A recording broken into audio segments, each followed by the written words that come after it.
patients with leg injury often have a lot of swelling around their feet, and to prevent excess swelling, one should avoid prolonged periods of standing or prolonged periods of sitting. So if you're sitting for a long period of time, it's better to keep your foot elevated on a stool like this so that you do not develop swelling very often. Keep moving your toes and ankles in this manner.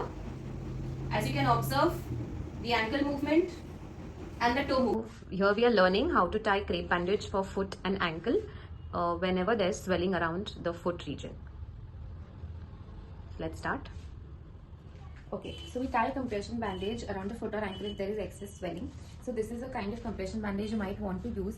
It should be a little stretchable, not very rigid. Okay, so now we start. We start around the midfoot like this and cover the first end.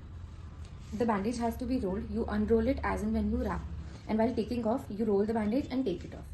Okay, so now we continue with this. We go around 2 to 3 loops around the midfoot. You might want to leave the heel open if the patient is ambulatory or patient is walking and step climbing. So this particular thing is called figure of 8. I'll go from the foot, from a little portion above the ankle, and then come back from the other side again on the ankle. So this is called a figure of 8. So you might not want any crease on the ankle. So this is figure of 8. Remember to not tie the bandage very tight around the patient's leg. I'll repeat the figure of 8 once again to show you.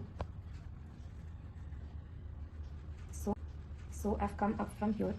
Now I'll just roll the bandage around the calf and the shin. Bend the leg.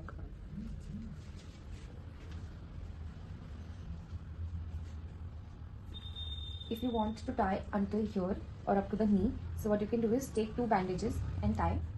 Again here, the bandage should not be very tight.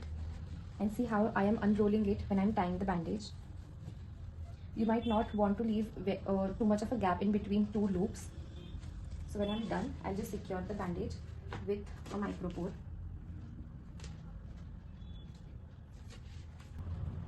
So when I'm done, I'll ask the patient to relax the leg, extend the knee and move her ankle. So this is how I know the bandage is not too tight. After tying the crepe bandage, when you're lying, you should keep your leg elevated so that the swelling is moved away from your foot region. For that, you can use 2 pillows such that your entire leg is supported and the foot can remain slightly outside the pillow, and this is approximately around 25 to 30 degrees of elevation. This will help for the swelling to settle down even further.